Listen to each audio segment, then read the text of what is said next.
Good afternoon, 0010. Good afternoon, and hello, everyone. The voice you just heard was a very good friend of mine. Now, before I introduce you to my friend, allow me to give you a little bit of a background history on him. He was in the United States military, and he became an officer, but he did it the hard way. He went in as enlisted, went to college, got his degree, and became an officer. He retired from the United States military, like I said, as an officer, and went into emergency management. What part of emergency management? That's none of your business, because I'm going to protect him. I like him.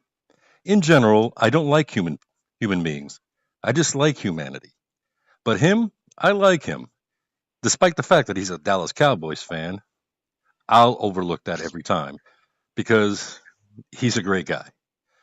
And I'm not going to give you his real name, but we're just going to go with the name D, as in Dallas. And no, I'm not going to call you Big D. Get that out of your mind right now. So, moving along, did I get your career correct? You did. You're Out. spot on. Oh, outstanding. Now, how you doing, D? Good. Good. Yourself? Oh, glorious. Total grooviness in my life. Can't you tell? Anyway, Absolutely. dripping with sarcasm.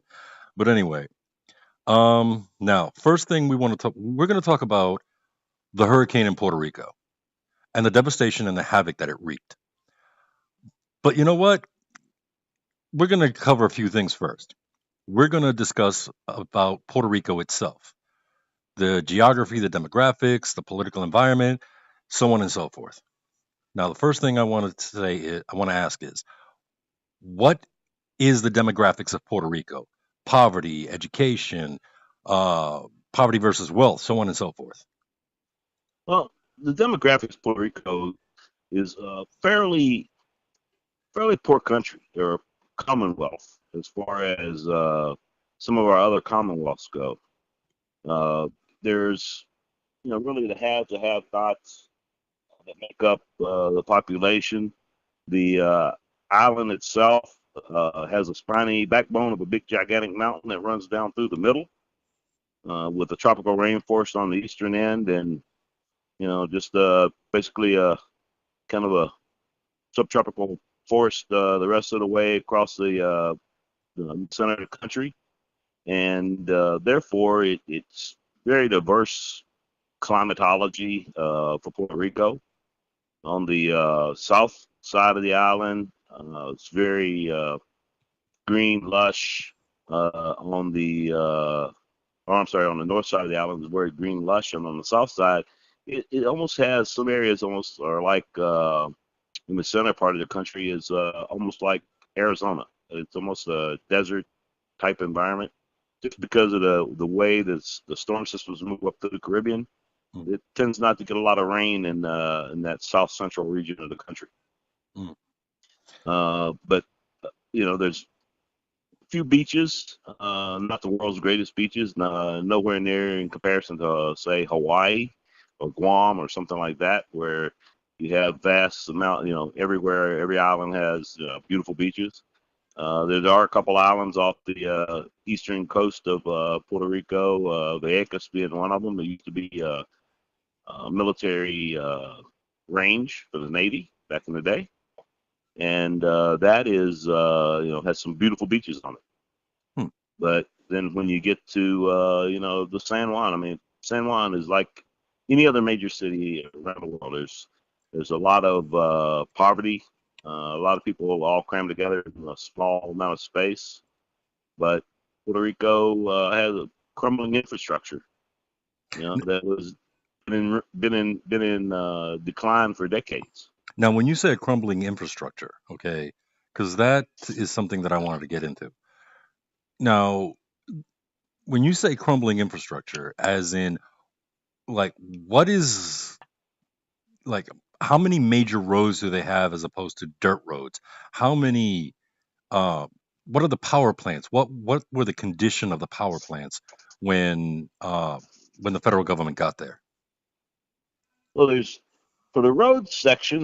There's a major road that runs Highway 2 runs along the northern coast from San Juan over toward about three quarters of the way around the north side of the island going westward, and it goes just a little bit east. Then it turns into basically a two-lane road, and those roads are filled with potholes. And you know, decades ago, I was in Puerto Rico, and you know, it's unbelievable. A lot of potholes, a lot of roads. When it rains, the roads have a tendency to wash out, and you get up into the mountains.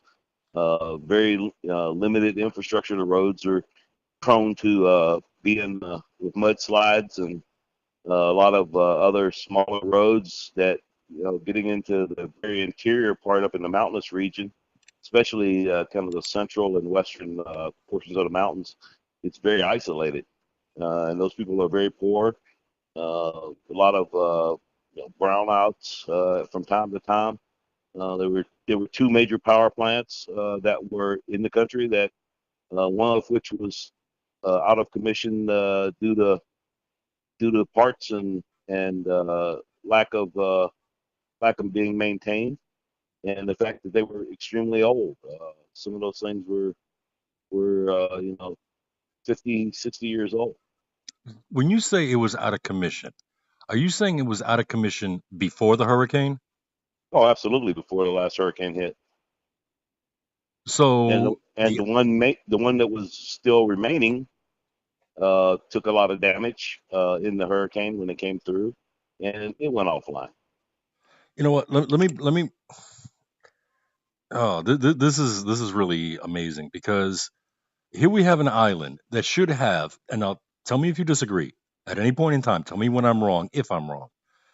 Here we have an island that should have four power plants. It should have four.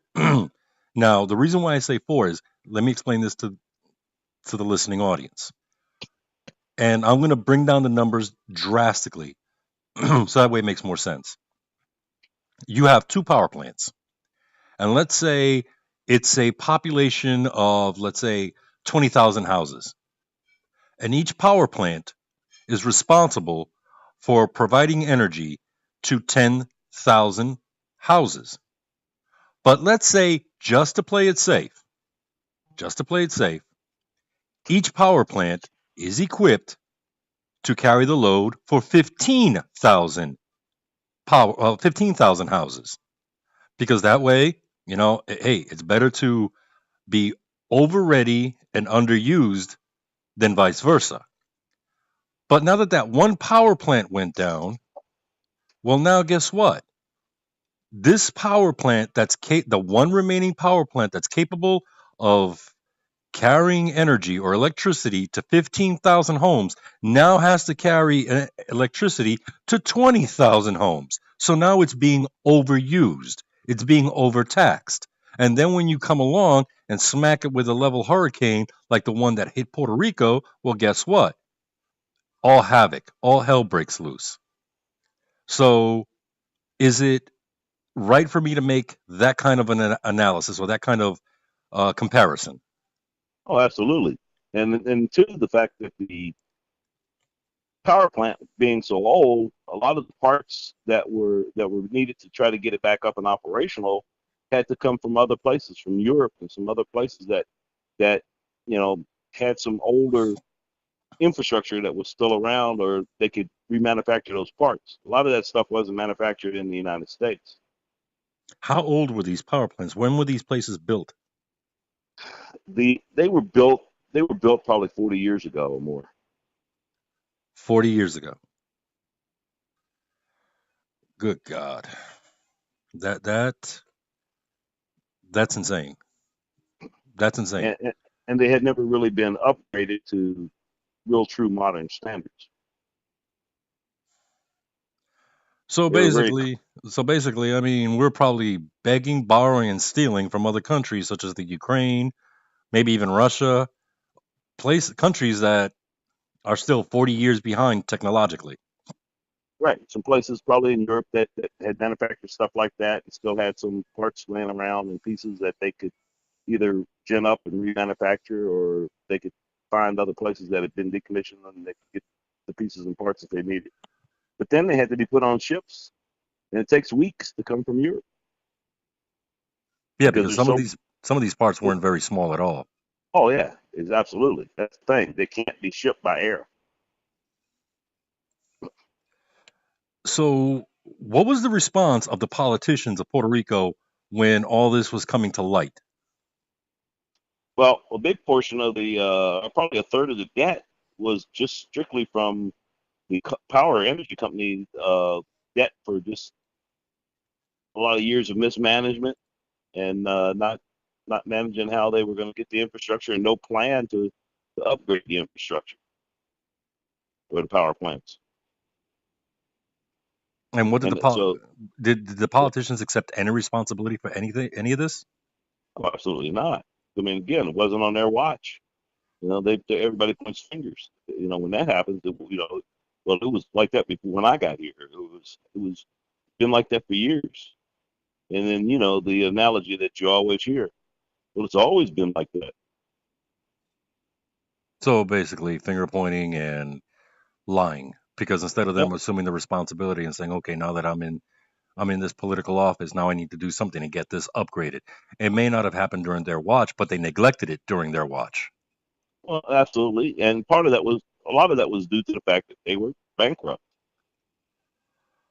So it kind of we have very limited resources. So as long as the power plant's working and running, and as long as we got one going, we're gonna hope and pray for the best. And then when their luck ran out, guess what? Now the federal government has to come in and is gonna help them out. But that again, that's trying to string massive power transmission lines across a huge mountain range, to all those little villages and all those little places in the mountains. That's a monumental task. I mean, it has to be done by helicopter. I mean, there's not a lot of roads to a lot of those areas where they could actually get in with the type of build those towers. Those towers aren't. It takes time to build a tower for just one power transmission line. Across that. So you imagine how many towers they had to build. From the ground up Mm. because some of them were damaged, some weren't. And then trying to restring lines and making sure everything works. Now, the Puerto Rican National Guard, what role did they play in assisting? Well, once once the active forces got there and things kind of settled down a couple days after the hurricane, they kind of came to life. But you would have thought that there would have been a pre-laid out plan for, okay, when a hurricane hits, 72 hours prior to the hurricane hitting, the National Guard has been called up and activated and have mission assignments on exactly what they're going to do and when they're going to do it. And for example, there's a lot of combat engineers in the Army National Guard, Mhm. so they know about clearing roads, rock clearing. So being able to get some bulldozers, heavy equipment in to open the roads, uh, move trees, move down power lines. There were down power lines everywhere. And if you ever seen any of the pictures from San Juan and some of those areas, you notice most of the telephone poles were leaning, were broken. Uh, Power lines were all down everywhere. So not only your major transmission lines were down, but all your other power lines were down. So instead of having that stuff going modernizing it and burying it like we do now here in the United States, they because of the way some of the federal funding works, they actually had to go back and put up new telephone poles and restring above ground power lines again. And those power poles and all that stuff had to be brought in by ship. You can't fly those power Mhm. those telephone poles there. Mhm.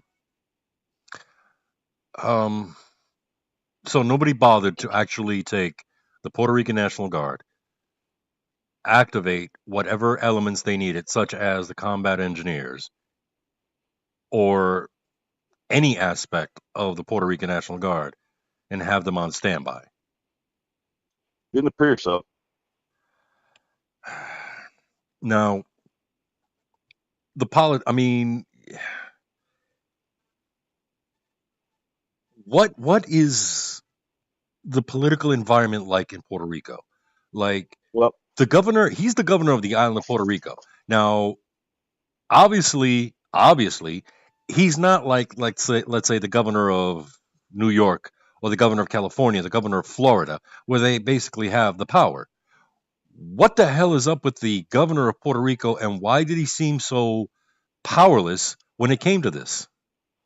well, there was a little act that was passed in 1991 called the Autonomous Municipalities Act, which basically established that every municipality had its own would have its own strong mayor, and that municipality legislature would be the basically the governing body. And so, based on population in each one of these municipalities, would be determined how many people were in that particular local government.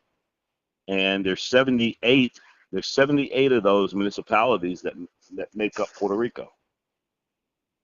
So basically, you have 78 little fiefdoms that are autonomous and do their own thing. So therefore, the governor doesn't have the authority to tell them, well, what they can and can't do. So it's everybody's got their own little kingdom. They're worried about their own little area, and it doesn't seem like there's a whole lot of uh, mutual aid agreements kind of thing between them.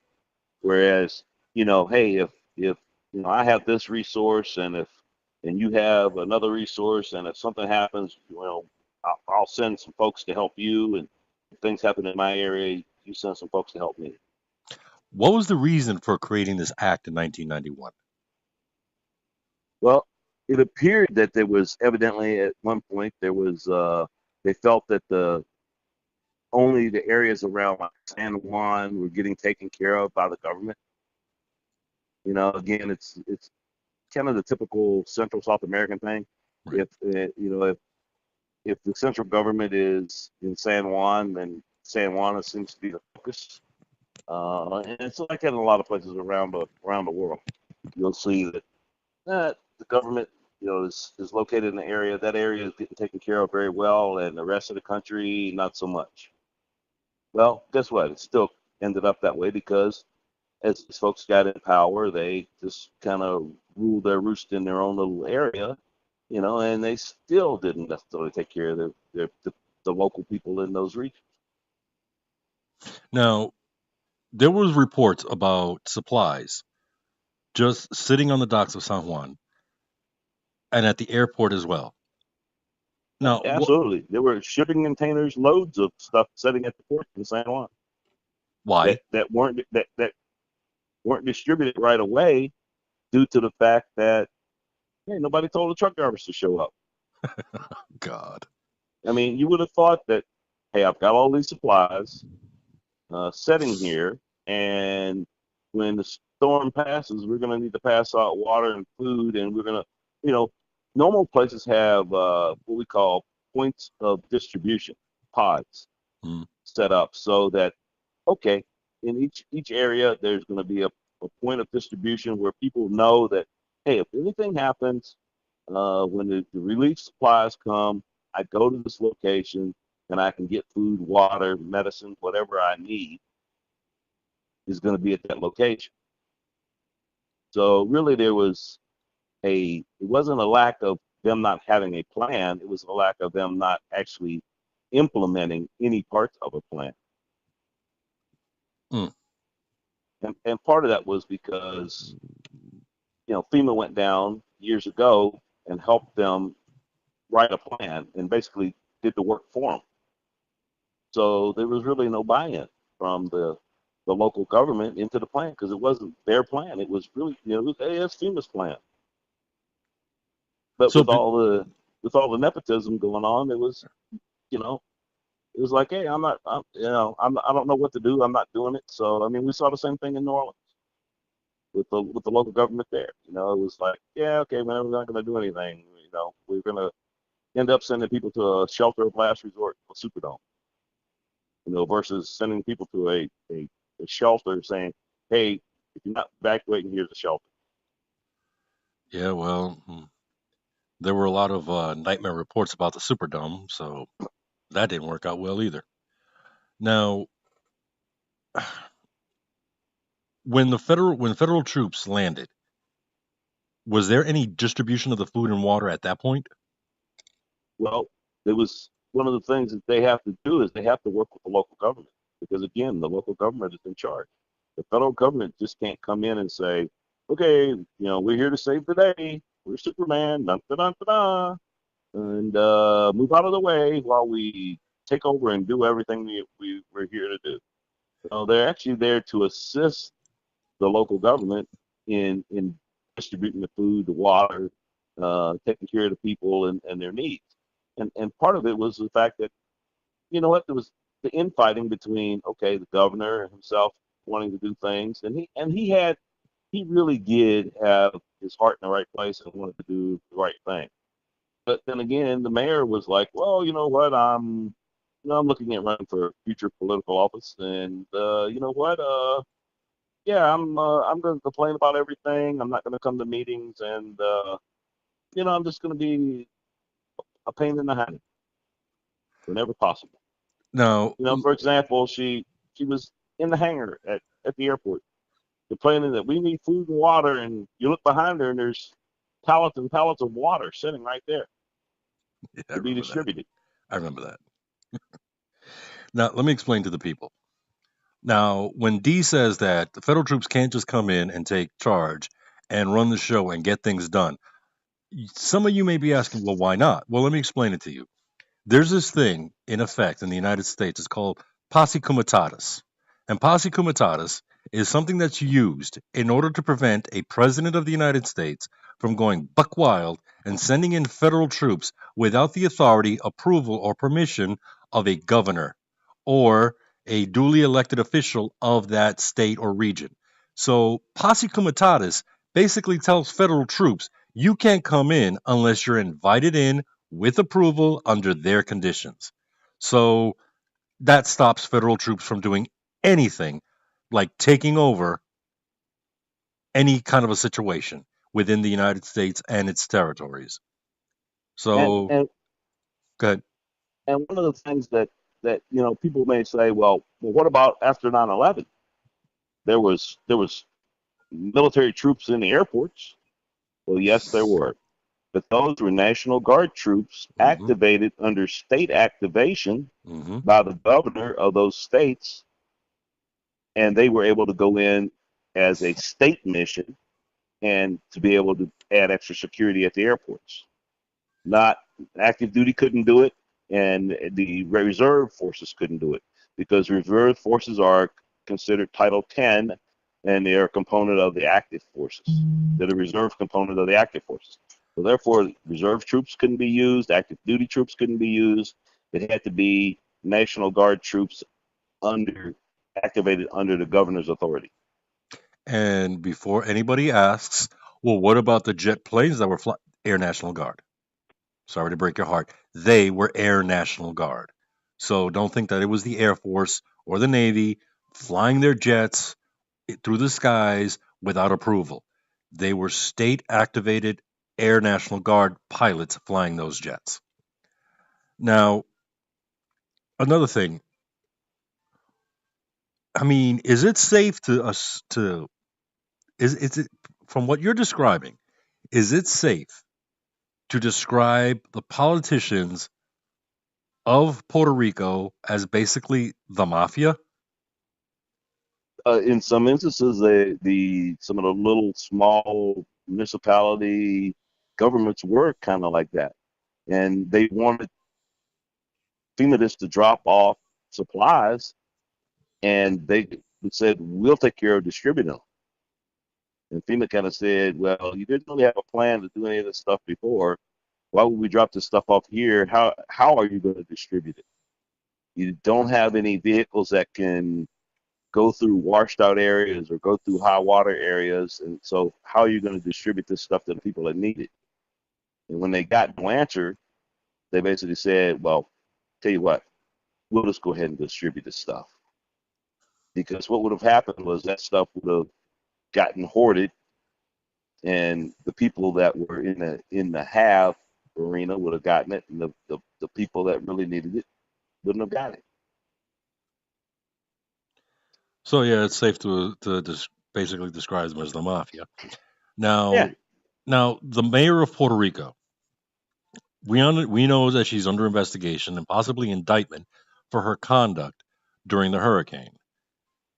Now, how much of a pain in the butt was she to FEMA itself?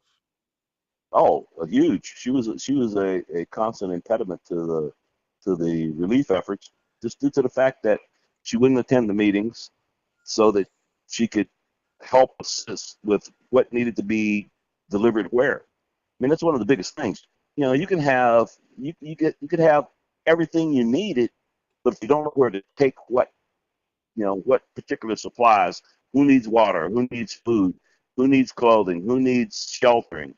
If you don't know exactly where to go and who to talk to, then how do you distribute stuff? You really can't. You can't be effective.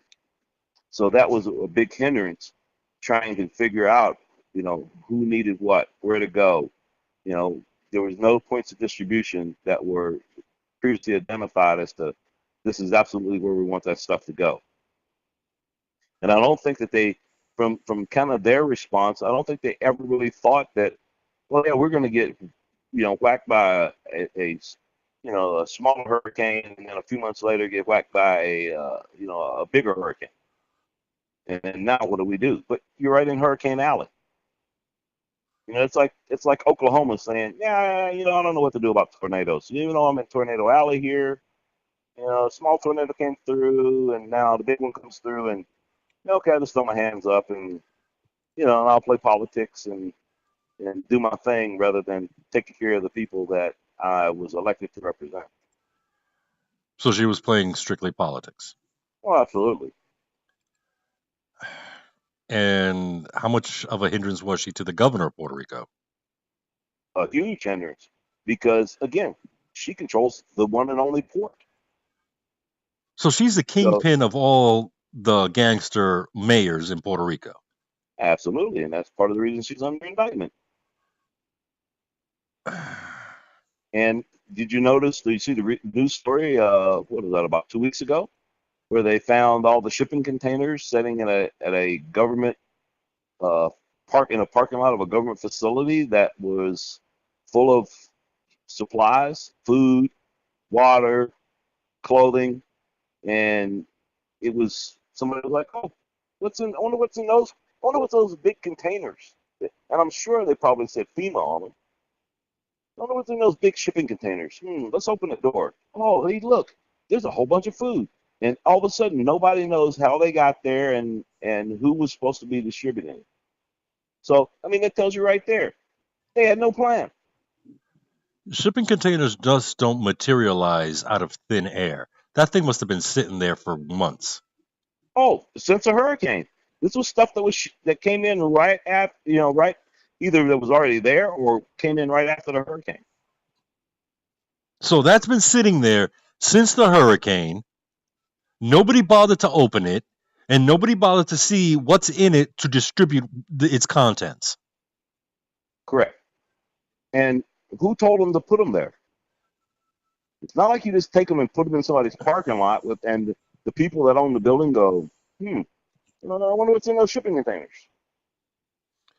And nobody seemed to know, who authorized them to be put there, who was supposed to be in charge of them, who was supposed to be in charge of distributing the goods inside. And it was things that people needed in those first, 72 hours of, after the hurricane passed. Sweet Jesus. I'm telling you, I'm completely shocked. And I'll say it, disgusted. Because Oh, absolutely. I mean, you're supposed to be helping your people. That's why you beg them to elect you. But you know what? You could have been honest. You could have been honest enough and say, hey, why don't you elect me? Because I'm going to be the biggest mafioso or mafia like figure in Puerto Rico and make me rich because that's what I want.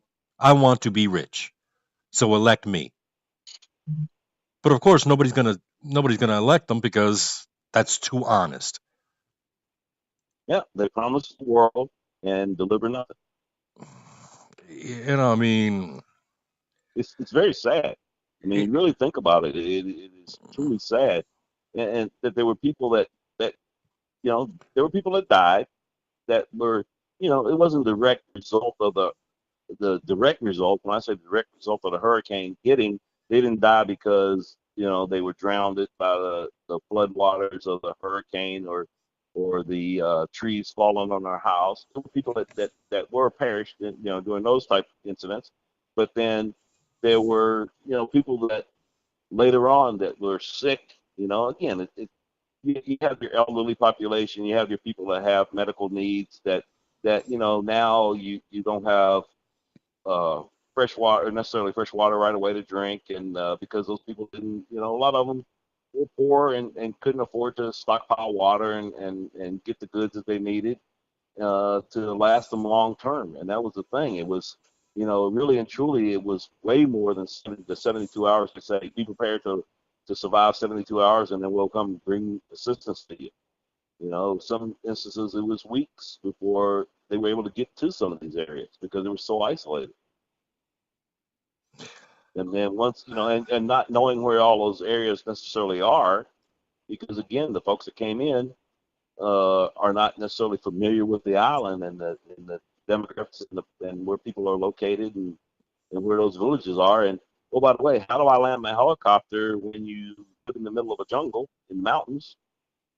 There's not just that there's a helicopter landing zone sitting there that I can bring my helicopter in and land on it. So how do I get the supplies to the people up there? How do I have no communication with them. So how do I know what they need?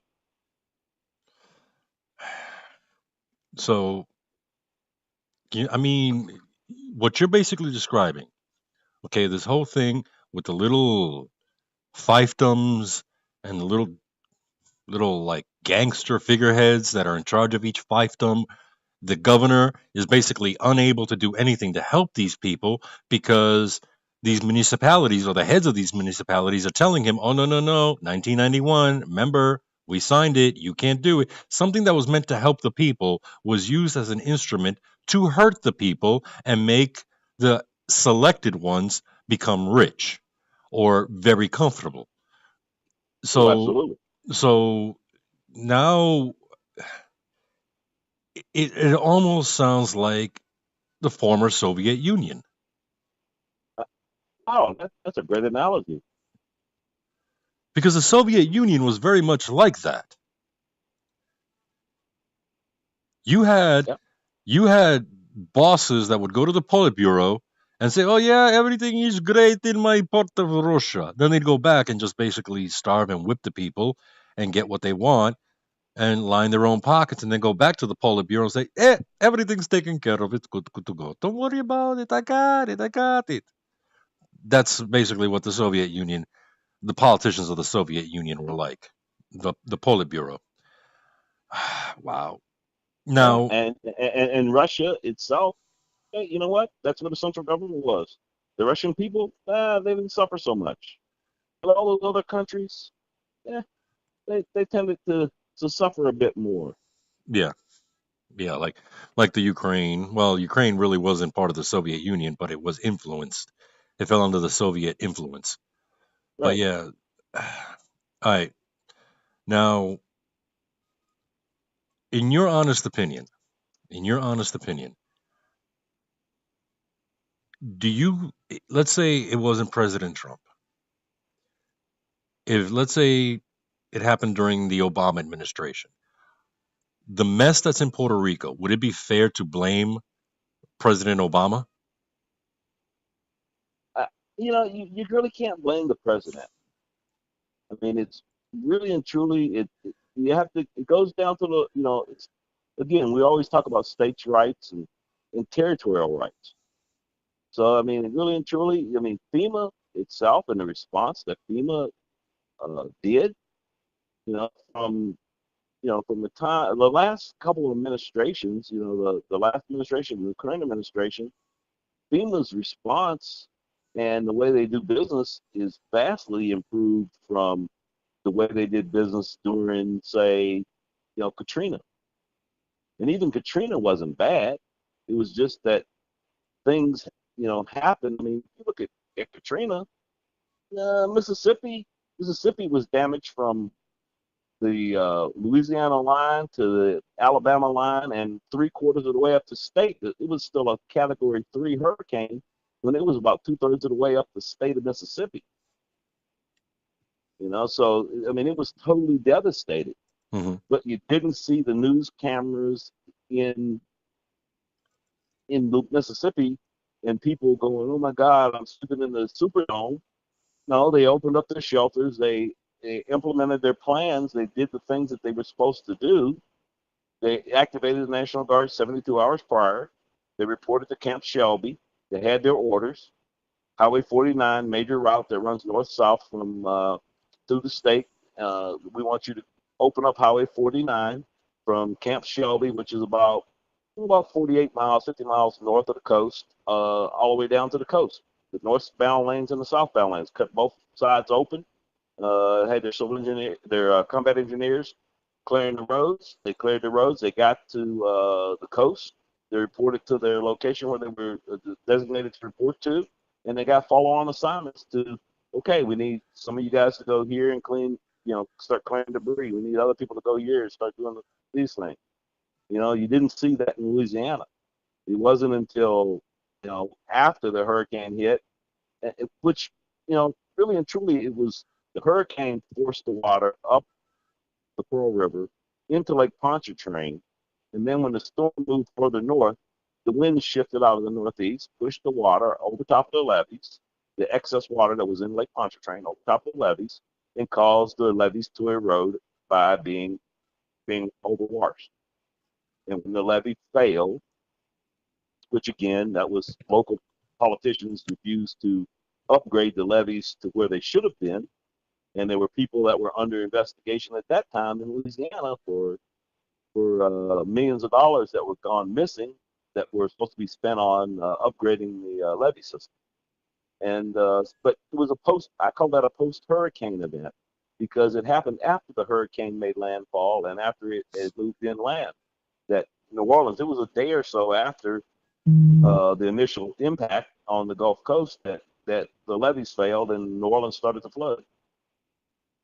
And even then, it was 48 hours prior to the hurricane hitting. The governor of Mississippi hadn't heard anything from the governor of Louisiana, so he got on a conference call and basically said, "When do you want us to turn interstate directional?" So that means that the east and westbound lanes of I-10 were all going eastbound to get people to be able to evacuate out of New Orleans and get away from there and move up, up through over into Alabama, Florida, or wherever they wanted to go.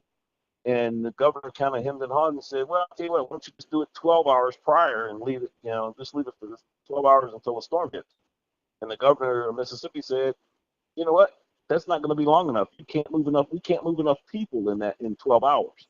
He said, "How about 24 hours and we'll leave it directional until a storm hits?"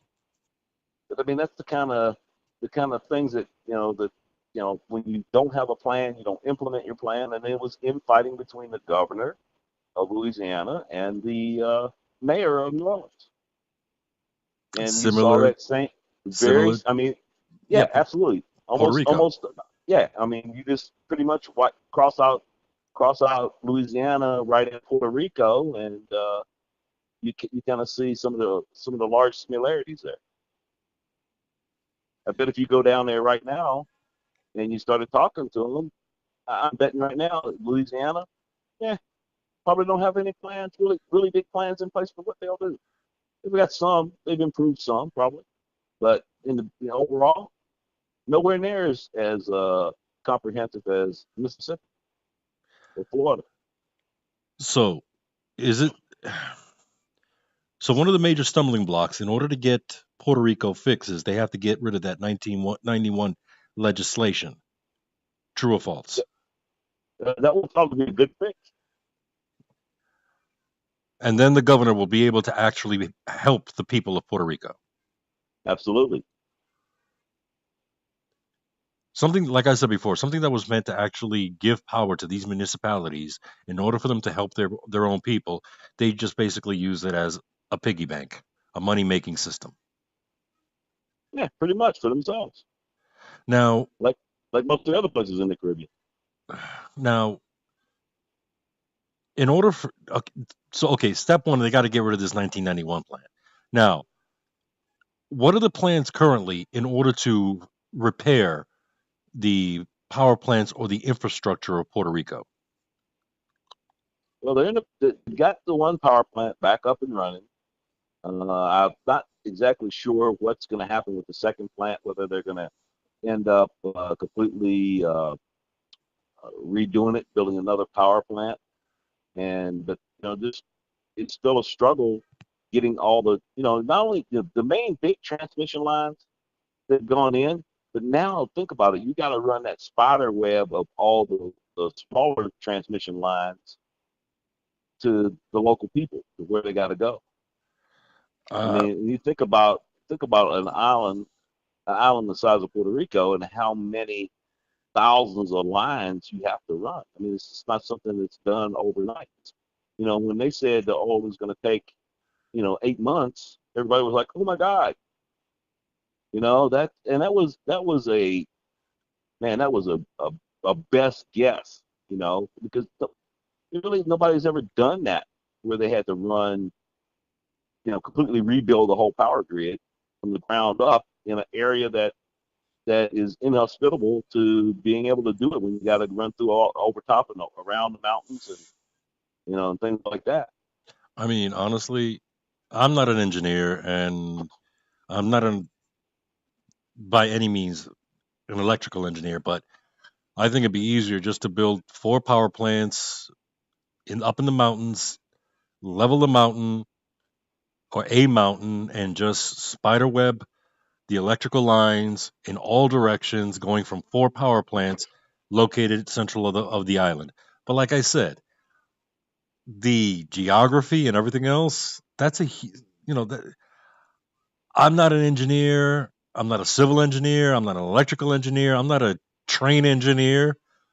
I'm not even a freaking conductor on an Amtrak train. So as far as my knowledge or expertise on this, it's basically zero. But it sounds good. But hey, you know what? A lot of things sound good in life, but trying to do them is a damn nightmare. Yeah, and it all comes down to who's going to pay for it. And then it takes, those things aren't done overnight No. because again, we have, you have to do the environmental impact analysis Oh and God, I studies, forgot about that. so that takes years.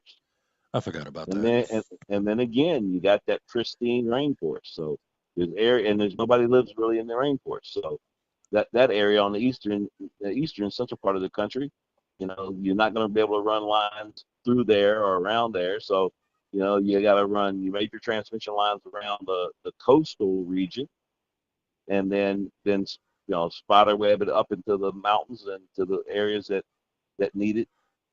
It would make sense to have four power plants.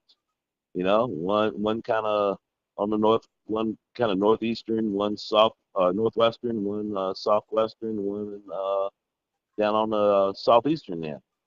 Or somewhere in that in general region, and cut down and make so that if one goes down, another one can pick up the load and continue to operate. If two go down, if you got four, it's always one of these things when we're in the military, working with generators.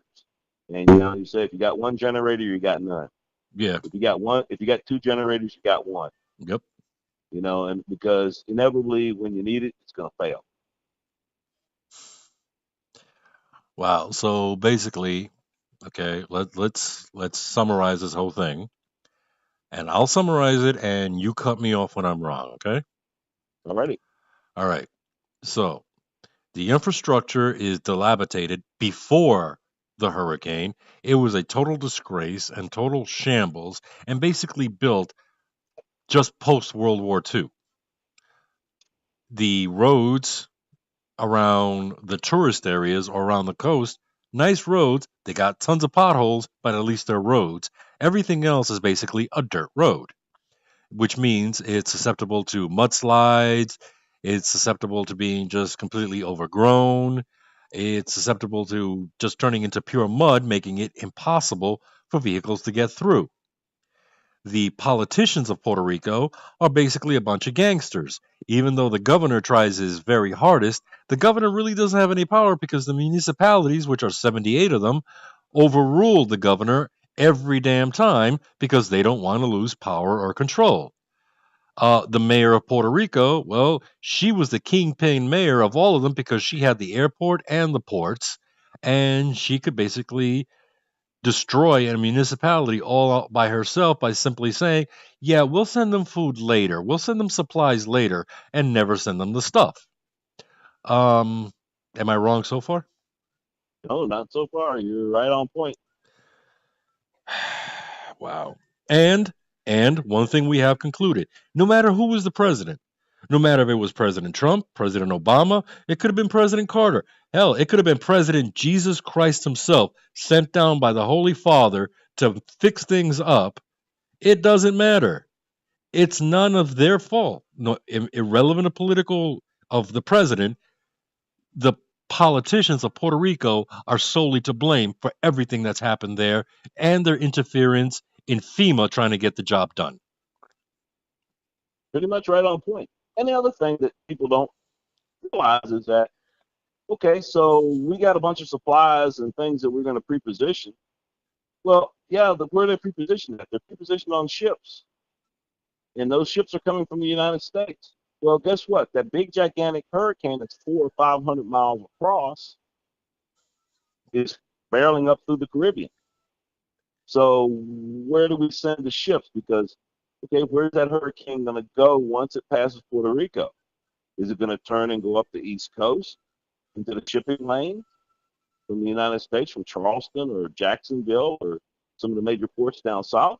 Or is it going to go up into the Gulf of Mexico and, whack the ports out of New Orleans? So where do I put my ships? I don't want to put my ships directly into the hurricane's path. So that means that the ship has to either stay in port or it has to go way, way uh, east before it can even make the turn south to go to, southeast to go to Puerto Rico. Unreal. Whereas, everybody says, well, the response to Houston was so much better, and the response to Florida was so much better. We took care of those people because they were here in the United States. Well, yeah, it was a lot easier because you know what? I can park the supplies and people in Mississippi or Louisiana a day's drive away, or I could even park them. Okay, it's going to hit Houston. Well, I can park folks in Dallas Right. and say, okay, when the storm passes, you drive down there and start doing your thing. I can have all those telephone poles on trailers, on trucks, being shipped there in a day. And I can have all the workers in the world because there's places for them to stay. But how do I get them to Puerto Rico when the airport's closed? So I can't fly you in. It takes weeks for a ship to get there because, oh, by the way, it can't take the most direct route because the hurricane's coming. And how do I send people there if I don't know what the extent of the damage is going to be? So who do I send in advance? Well, the only answer is for the federal government to build the Trans Caribbean Highway, and that's about it. Other than that, Those, you're absolutely right. And by the way, yeah, that's not going to happen. Ladies and gentlemen, there will be no Trans Caribbean Highway. Don't hold your or tunnel, breath. or tunnel. Oh, don't hold your breath. Don't hold your breath, because that's going to be a deep tunnel. That's going to be one very deep tunnel. They got to go way down deep to get that across. But anyway, all right, D. You know what? Thank you for this enlightening information. You are my inside man when it comes to all this good stuff. And I want to thank you again from the bottom of my heart. and for sharing this information because, well, this isn't information that was supposed to be known by the world. And it's just stuff that needed to be said and understood by the American people about the truth about Puerto Rico. And I want to thank you. And you know what, my brother? I will be talking to you real soon again. Thank you, 0010. You are the man. Nah, you the man. Take it easy. All right. See you later.